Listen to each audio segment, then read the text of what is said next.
I woke up one Sunday morning, rolling over to gaze at my wife of 5 years. Rose woke up too, pulling my head toward hers and gently kissing me. Acknowledging Rose's fatigue, she mentioned that I had worn her out the previous night. I explained that my intention was to get her pregnant.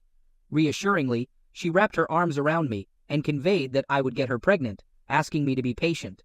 We lay in bed, chatting as usual. Our conversation revolved around her work, with Rose determined to secure a promotion to the regional sales management position. After a few minutes of the familiar work-related discussion, I suggested she take a shower. While Rose suggested that I shower, she agreed with the plan for me to run out and grab one of my specialty coffees. As I headed toward the door, I realized I had forgotten my car keys and turned back. Knowing Rose kept a key to my car in her purse for emergencies, I spotted her purse on the kitchen counter. Instead of going back upstairs, I decided to retrieve the key from her purse. Digging through the clutter, I discovered a zipper on the inside. Unzipping the compartment, I found the birth control pills Rose had promised to stop taking. She had gone off birth control a couple of months ago as we were trying to start a family. Examining the package, I noticed a third of the pills were missing. Turning it over, I saw the prescription label with a date only a few weeks ago, indicating she was still on birth control. I put everything back as I found it and quietly went upstairs to get my keys without Rose hearing me. On my way to get her coffee, my mind was buzzing with thoughts. I couldn't fathom why she would lie to me about being off birth control. I was confident she wasn't having an affair, as when she wasn't at work, she was with me. Her close girlfriend was the only variable, but her husband was also my best friend. I felt I knew where she was almost all the time, except during work hours. Feeling truly disappointed and under the impression that she didn't want to have kids despite seeming to be trying, I was lost in my thoughts. Around 4 p.m., Rose shook me out of my reverie. Observing my distant demeanor, she encouraged me to prepare, emphasizing that we were running late for dinner at Bill and Sherry's. Additionally, Bill had requested her assistance in his shop afterward. Upon arriving at their place, Bill sensed that something was amiss and asked about it. Initially, I insisted that nothing was wrong, but he persisted, claiming to know me better than I knew myself. He urged me to share my concerns. Reluctantly, I disclosed what I had discovered, that Rose had stopped taking the pill a couple of months ago. We explored potential reasons for her actions when Bill suggested the idea of hiring a private investigator. Bill suggested that I needed to understand the situation, emphasizing my emotional state and noting that only a few hours had passed. He assured me that Rose wasn't having an affair. When I questioned him to provide evidence, he suggested, "If you're so sure she isn't, what are you afraid of? Hire a PI. Once he confirms she's not involved with someone else, you can talk to her about kids and maybe better understand why she lied about taking the pill." On Monday morning, I enlisted the services of a private investigator, a professional our company utilizes for security matters and other concerns. After a conversation, the PI reassured me that it doesn't seem like Rose is having an affair. Based on the information, I informed him that I would conduct some checks, both during her work hours and off-duty. I also expressed the need to look into her medical records, as women can have unexpected issues. Despite periodic check-ins from the PI, I received no significant updates. Despite my attempts to conceal my emotions, I found myself unable to engage in closeness with Rose. Finally, on Saturday, Rose confronted me, demanding an explanation for my avoidance. Attempting to shift the blame, I accused her of lacking interest in closeness, triggering a major argument, our first significant fight. When I confided in Bill about it, he warned me that unless I changed my behavior quickly, Rose would suspect something was amiss. Taking Bill's advice to heart, I humbly sought forgiveness, attributing my actions to fear. Rose appeared puzzled, but now also concerned, making me wonder if she might be having an affair for the first time. As the days passed, I struggled to maintain my sanity. Bill played a crucial role in helping me stay focused and optimistic. In the middle of the third week, I began thinking about Rose's upcoming 25th birthday and wanted to plan something special.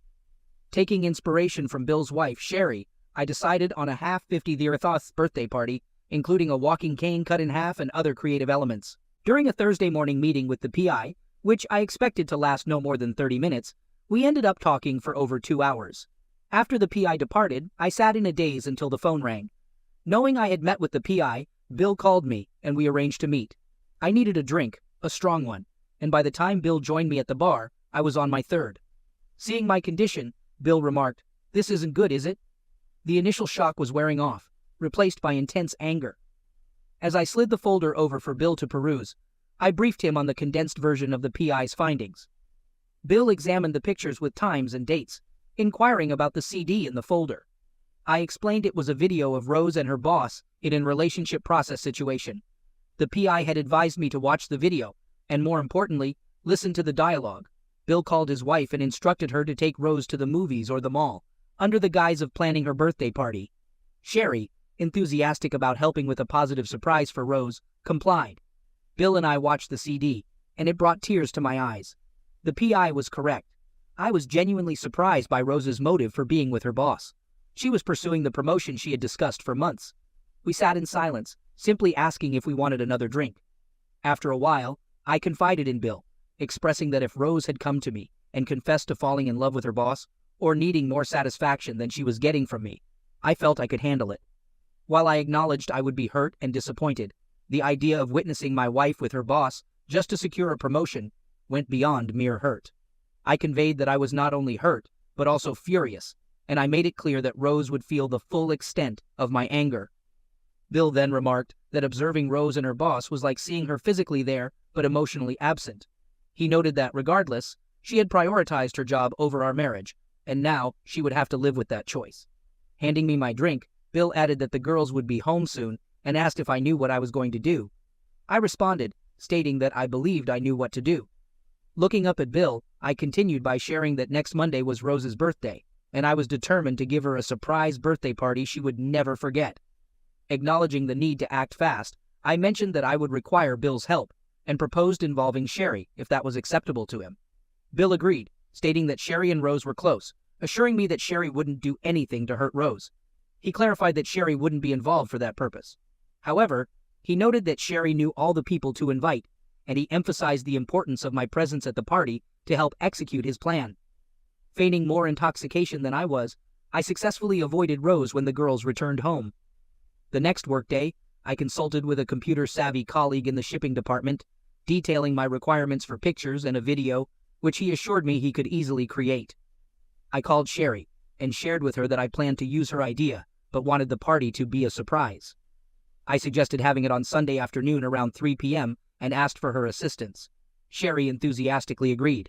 I instructed her to contact all the people for the party and mentioned that she would need to get Rose out of the house on Sunday for a few hours.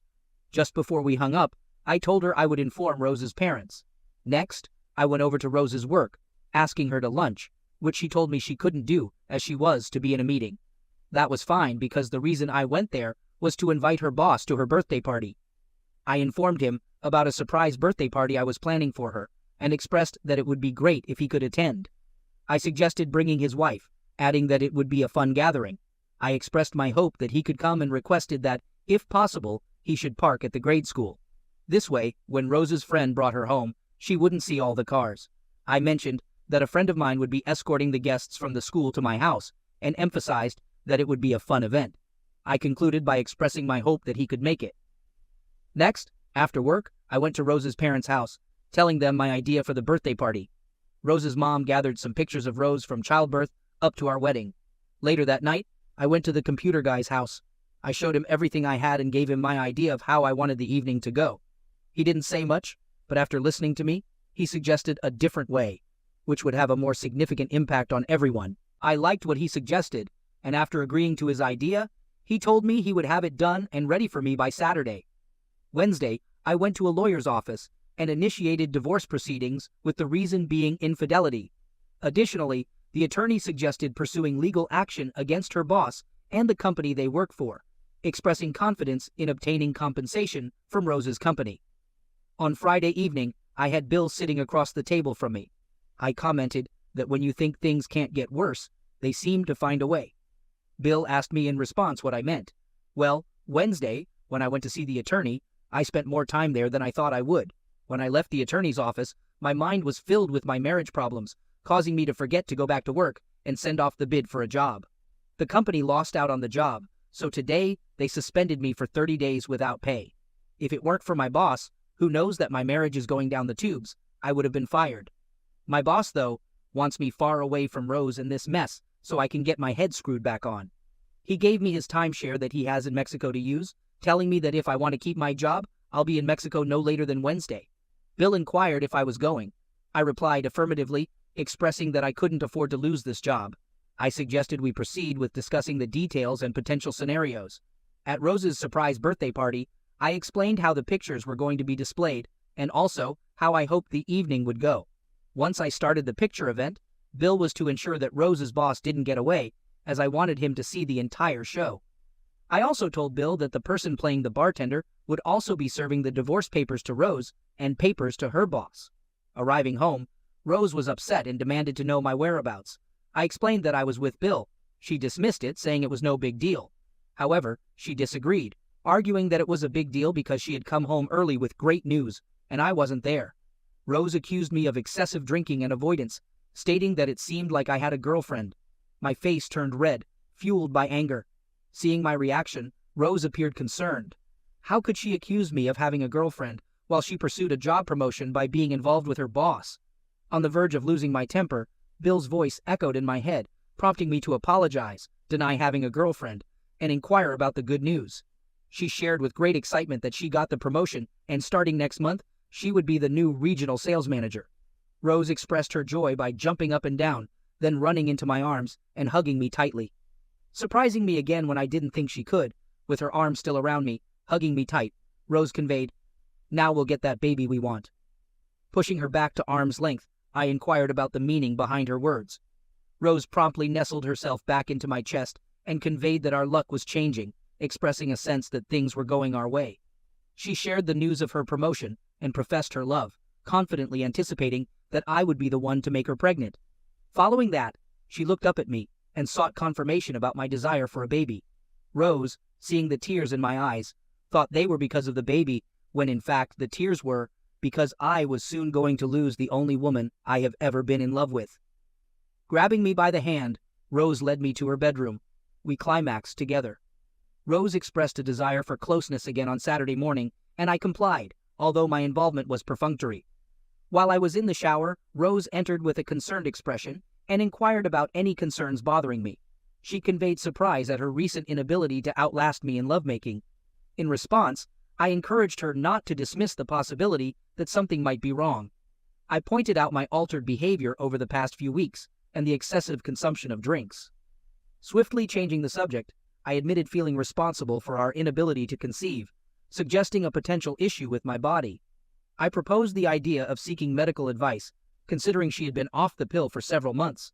Looking at her, I mentioned, maybe there is something wrong with my body, and I should see a doctor. After all, you have been off the pill for several months now, right? Rose took hold of me, and without directly addressing my question, proceeded to provide a significant pep talk, emphasizing that I was placing too much pressure on myself. She also said that now she has gotten her promotion at work, she too will be more relaxed. And even though she just can't explain it, she knows that I'll get her knocked up very soon. I thought to myself, I bet you could explain it if you wanted to. Saturday night, Rose wanted lovemaking again, but this time I did too. It would be the last time for us, so I gave her all I had. I think tough. She could tell that there was very little lovemaking on my part. It was just lovemaking. Sunday morning came, and I wasn't as nervous as I thought I would be. While Rose was taking a shower, I called Sherry, asking her if she had a plan to get Rose out of the house.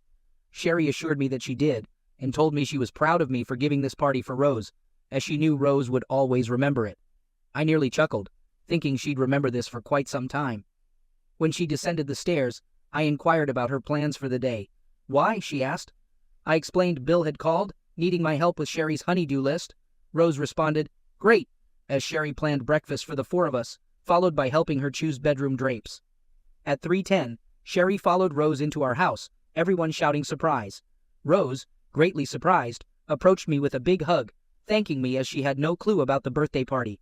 Scanning the guests, I heard Rose ask Sherry if she invited her boss. Sherry's negative response brought back that worried look on Rose's face. With my two key people in place, the party kicked off, with people laughing and mingling. I waited for almost 2 hours to ensure everyone had food, mostly lots of booze. With Bill's help, we gathered everyone in the living room, preparing for the show of the year. Addressing everyone, I expressed gratitude for their presence and suggested taking a look at the first half of Rose's 50th birthday before proceeding with the opening of cards and gifts. Smiling at Rose's parents, her cousin, and her boss with his wife, I gestured for everyone to be seated. Once everyone was settled, anticipation filled the room as they knew the theme of the party. Switching on the TV and my laptop, I announced, "Here we go." The first picture displayed Rose at 2 months, unclothed, lying on the bed. Whistles and jeers followed my comment, noting the nice spot on her. Rose blushed deeply as subsequent pictures slowly appeared on the screen. I joked or explained each picture, occasionally seeking input from her mom, resulting in teasing moments. From grade school to high school, I highlighted Rose's unwavering motivation. College pictures showcased her determination, including snagging me. Laughter echoed, and Rose enjoyed the show. Our wedding picture followed, with comments about my long hair. A picture of Rose's workplace appeared, then her desk, earned through promotion as the top salesperson. The next picture showed Rose's boss with his wife at our table during the Moss party. Rose sat next to her boss, another employee beside her, with me absent. Rose's smile faded, replaced by a worried look. Glancing at her boss, who also lost his smile, I suspected exchanged glances. I expressed hope that Rose's boss acknowledges her dedication, hard work, and aids her in securing the coveted regional sales manager position. As I finished, I looked directly at Rose, sensing fear, as she had revealed her promotion to me. I started the video, emphasizing Rose's hard work for the new position. "More pictures, everyone." The video displayed an empty bed with Rose telling her boss it was the last time. As per their agreement, the video transitioned to Rose on the bed with her boss between her legs. Simultaneously, her boss urged her to take certain actions if she desired the promotion. This led to gasps and some people leaving as the video swiftly changed to depict Rose on her hands and knees with her boss behind her, holding onto her hips, engaging in a specific relationship process position.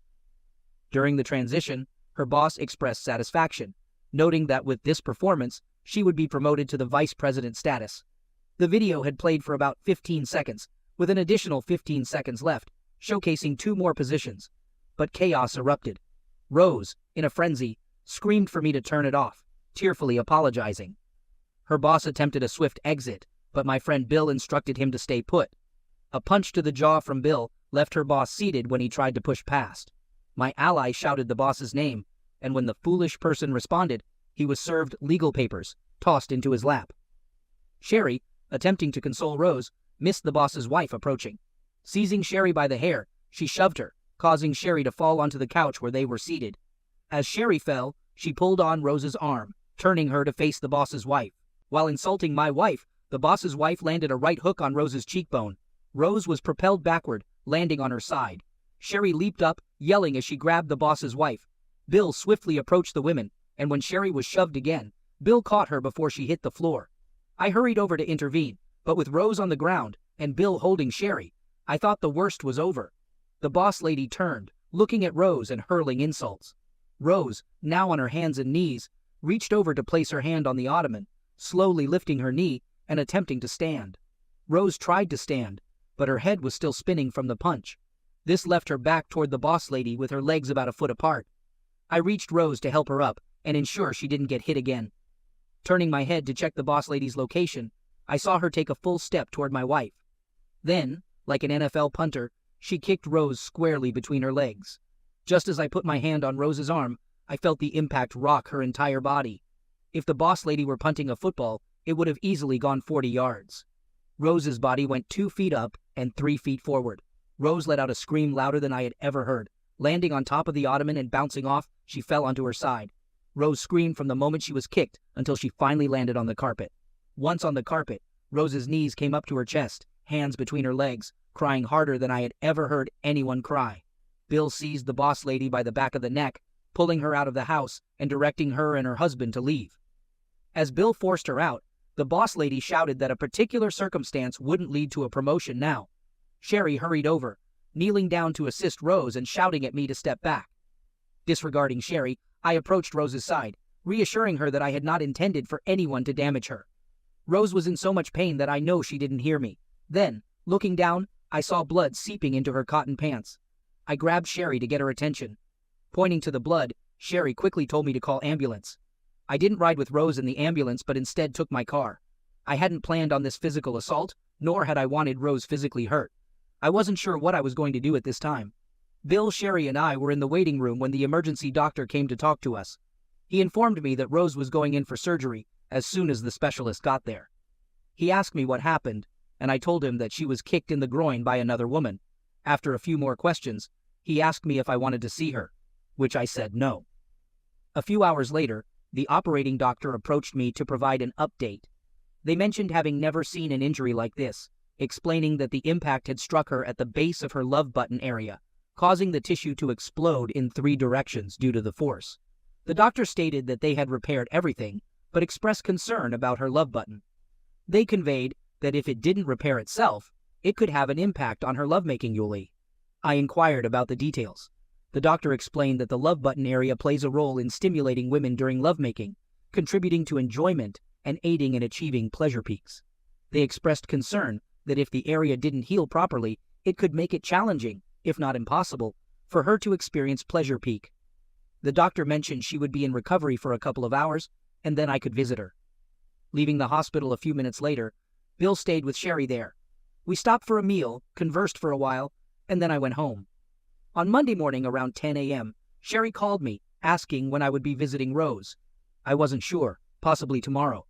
Sherry pressed me, and I decided to hang up and turn off my phone. On Tuesday, I entered Rose's room just after lunch. Sherry gave me a disapproving look as I approached the side of Rose's bed. Without giving Rose a chance to speak, I began explaining. I admitted that I aimed to humiliate and embarrass her, wanting everyone to know that she, not me, had caused the end of our marriage. I accused her of lying about being off birth control and being unfaithful. Despite my anger, I emphasized that I never intended or desired any physical damage to befall her. I clarified that, despite being extremely upset, the thought of physically hurting her never crossed my mind. I expressed the hope that she would believe me. Tears streamed down Rose's face, prompting me to turn to leave. However, Rose reached out and grabbed my hand, pleading with me not to go. Rose assured me that she trusted I wouldn't damage her physically. She implored me to stay and talk with her, but I declined, stating that I couldn't. I explained that due to the emotional turmoil caused by her infidelity, my mind and heart were in disarray, leading to a significant mistake at work. While the corporate higher-ups contemplated firing me, my boss, who knew about our marital problems, intervened and prevented them from terminating my employment. As a result, I informed Rose that I would be leaving town for a month. However, I'm facing disciplinary action, again with my boss's assistance. I've been suspended for 30 days without pay. I have a month to address our problems and straighten out my thoughts. My boss has offered me his timeshare in Mexico and allowed me to cash out the 3 weeks of unused vacation. Sherry exclaimed that I couldn't leave Rose because she needed me. I looked at Sherry and explained that I could leave, emphasizing that I couldn't risk losing my job. I mentioned having a great teacher, pointing to Rose, who had taught me to prioritize my job over my marriage. Rose quickly interjected, expressing her apologies. Addressing Rose, there's one more thing. I'm far from finished with your boss. I will make him pay for this, assuring you that a storm is coming for that idiot. My intention is not to bring any repercussions your way. I'm telling you this because I believe he'll throw you under the bus to save himself. The house has been cleaned, all remnants of the party disposed of. On the kitchen table, you'll find materials from the PI and divorce papers for you to sign. Speaking of divorce papers made Rose squeeze my hand hard, hoping I wouldn't be able to pull away as tears flowed again. Rose, I left that material not to cause you more pain, but just in case you can use any of it to protect yourself from your boss. I think, and I hope you get yourself a good lawyer, Rose. Well, I have to get going as I have a plane to catch. Rose insisted that she wouldn't sign the divorce papers until we had a lengthy conversation. I shook my head and conveyed to her that she still didn't understand. I asserted that she was no longer in control, emphasizing that I didn't have to do anything for her. Pulling my hand away, I added that she had messed that up. As I started to walk out, Rose shouted, pleading for me to wait. I stopped and turned toward her. With tears streaming down her face, Rose expressed her profound love for me. She asked if upon my return I would please meet with her. At that moment, Rose, I'll have to say no. It hurts too much just to be here with you. Maybe after I get back, I'll think differently. Bill awaited me outside the hospital to provide transportation to the airport. The ride was quiet, given that Bill was already informed about most of the details surrounding the events and my strategy concerning Rose's boss. I directed him to keep me informed of any developments related to Rose's boss, and he agreed to do so. Additionally, Bill offered to provide updates on Rose's situation. Curious, I inquired about the reason I would want him to keep me updated. Bill chuckled and replied, conveying that I still loved her, which I acknowledged with laughter. I admitted to loving her but emphasized that I couldn't allow anyone to walk over me. Second story. At 32 years old, I am currently in the process of divorcing my 33-year-old wife after discovering that my 5-year-old son is not biologically mine. A couple of weeks ago, I uncovered my wife's infidelity from 6 years ago. Her sister disclosed this information during a visit to discuss the delivery of her first child. According to her sister, my wife admitted to sleeping with her best friend while intoxicated 6 years ago, expressing remorse at that time.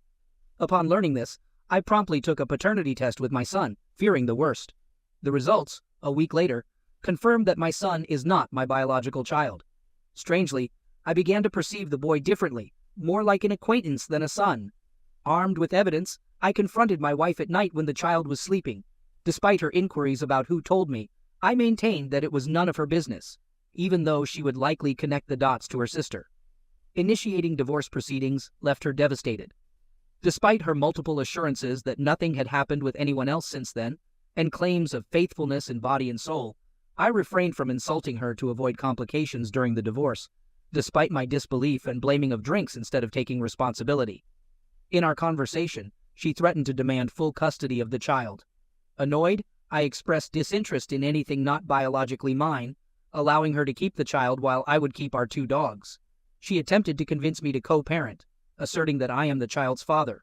In anger, I exploded, yelling at her to go and take her child with her, referring to him as a fool. A week has passed since the incident. I am at home, which is in my name as a gift from my parents. She went to her parents' house with the child and has not contacted me since. My parents support my decision, and my dad believes I did the right thing by not raising someone not of my blood. While currently seeing a therapist 3 times a week, who assures me that leaving behind what causes me pain is the first step, emotional turmoil persists. Writing here for distraction was suggested by my younger brother. My sister-in-law disclosed everything out of guilt, seeing me happy with my son while knowing he might not be mine. The revelation occurred during a moment of weakness when we visited her, causing her to break down with guilt. I harbor tremendous hatred for my wife and conflicting feelings of pain and resentment towards the child. Despite this, I am determined to move forward. I hope the divorce proceeds smoothly since we have separate finances and properties. If she seeks child support, I have proof of the child's paternity, which according to my lawyer should suffice in any legal process. My therapist advises against seeing either the child or my wife, emphasizing the importance of focusing on my well-being first. The child is no longer my responsibility, and accepting this reality is crucial for my emotional recovery. Update. Not much of significance has occurred, but here's a brief summary about 3 days after my post. My ex visited my house and requested entry. I went out to meet her at the door, stating firmly that she wouldn't set foot in my house while I'm present. If she had anything to say, it should be at the door. She practically begged me to take her son back, acknowledging that cutting off all contact was my prerogative. She expressed that she deserved it, but raising a child alone would jeopardize her dream of becoming a notary. Working in public records, she's 2 years away from pursuing a vacancy in the judiciary to achieve her notary goal. I tried to explain calmly that my therapist recommended cutting off all contact with both of them, asking her to leave before I lose my composure. Despite my love for the child, I won't direct my anger at an innocent, especially one born out of her actions. I expressed this with some anger, but I never raised my voice since we were on the street, emphasizing that the child deserves better, and she is currently responsible for providing that. Afterward, we talked a bit more. She resisted the urge to cry or make a scene, considering we were on the street, and she values others' opinions. The last thing she asked was to at least let her see the dogs. I declined, believing it's best for them to get used to her absence. Seeing her after so much time would only make them euphoric. After that, she nodded and left. 2 days later, she called me upon receiving the divorce papers. My mistake was answering, and after about 30 minutes of yelling, I directed her to contact my civil lawyer for any questions. I then silenced her number. She hasn't come to my house or tried to call again. On the same day, I contacted a friend for my master's degree and suggested going out. She accepted, and we've been going out since then. Finally, last Friday, I proposed being an exclusive couple, which she accepted. She has stayed overnight at my house for a few days, already familiar with and adoring my dogs. I appreciate this, since I couldn't start something with someone who doesn't accept my pets. We are currently taking things easy. She understands the drama I am having with my ex and the child, respecting my decision. She asked if I will ever have contact with the child again. I told her maybe when he is of age to understand my decisions, but I don't expect it to interfere with my life in the future. She nodded, glad that I prioritized myself during this process. Maybe this took a little longer than I expected, but this is the summary of what happened these days and update. Well, to put it plainly, I'm now officially divorced. In my country, there's a streamlined divorce process known as a quick divorce, applicable when there are no shared assets, joint finances, or children involved. This type of divorce takes place at the municipal level, bypassing the judicial proceedings that typically include reconciliation, asset distribution, and more. As you might have guessed, the sole complication was our shared son. The matter of the paternity test arose, confirming that the child isn't mine, and my name was successfully removed from his birth certificate, leaving him with both of his mother's last names. Describing the divorce process as challenging is an understatement. My ex-wife attempted multiple times to exploit our child's mental state to lure me back, but recollecting everything that transpired helped me stay focused. Gratitude is due to my current partner, who consistently supported me. While I understand it's not my fault, hearing it from her also played a role in helping me. After numerous discussions involving our lawyers, I proposed covering half of a nanny's salary for her son while she gets her life back on track. Fortunately, she agreed to cover the remaining expenses entirely on her own. I made it clear that I wouldn't be taking care of her son, and she agreed. Being devoted to her work, adapting to single motherhood seems to have been a significant shock for her. Out of curiosity, I asked if she spoke with the child's father. She tried, and he even lived with them for 2 weeks at her parents' house, but they simply had nothing in common, leading to conflicts. She had to intervene to prevent them from shouting at each other, and after a couple of weeks, he left her home. While somewhat sad, she is a woman with a good job and figure. With a year of nanny assistance, she has ample time to find a suitable stepfather for her son. Meanwhile, I don't plan to talk to him yet, perhaps in a couple of years or when he's a teenager. If the child doesn't wish to talk to me, I won't insist, understanding if he harbors resentment. Discussing the child led to her expressing hatred towards me, particularly for having a new partner quickly. I found it rude, especially since my current partner was present and I had to intervene in an argument between the two. Despite signing the divorce papers and acknowledging my help, she couldn't bear that. Throughout the conversation, I maintained a compassionate demeanor. She has always been proud, achieving everything through her merit, and my look seemed to hurt and anger her. I clarified that it was the same look as always. If she has a paranoia problem, it's not my concern. The important thing is she signed the papers and I can finally move on with my life. For a year, I'll be paying half the minimum wage for a nanny, a fair price for peace. Despite harboring negative feelings, I accepted it and moved forward this month. Yes, I still resent her, but not enough to express it directly or wish her ill. She has enough problems to deal with. I appreciate my current partner for enduring all this more than once. I told her she didn't have to accompany me or worry about it, but she insists that my problems are hers too, and I shouldn't carry the burden alone. It has been a tremendous help in lightening my load. She also understands my reluctance to rush into marriage this year, or possibly the next, and I appreciate her understanding. At least this chapter of my life is about to close without long-term consequences for me. Third story. Married for 16 years, together for 20, and parents of 3 children. Uncovered her affair by hacking her phone and reading messages. She engaged in an affair with a coworker, terminated it, and attempted to repair our marriage. Unsuccessful. Divorce filed October 2018. She moved out November 2018 and promptly resumed her relationship with her affair partner. Divorce concluded December 2019, and she remained with her affair partner until last week. Tearfully, my ex called, asking if I could take the kids overnight. Concerned, I inquired about what was wrong. She replied that karma had struck her hard. Sensing something awry, she went through her affair partner's phone while he was in the shower, discovering an extensive string of explicit Facebook messages, akin to how I discovered her affair. My ex is 39, he is 52, and his new affair partner is a married 28-year-old. Now, don't get me wrong. I initially wanted to celebrate this turn of events. From the beginning, I warned her that the guy was a beast of prey. However, after hearing her out, I realized she was genuinely in love with him, and part of me felt sorry for her. Ironically, she apologized more on that day than ever before for the pain she caused me, expressing remorse for the hurt I endured. Taking it with a grain of salt, I've moved on and found happiness with someone else over the last 6 months. Update. There was nearly a second instance of infidelity with the affair partner, AP, but my ex caught him before they could arrange a meeting. She has complete control over his phone, monitoring all his apps and checking his messages constantly.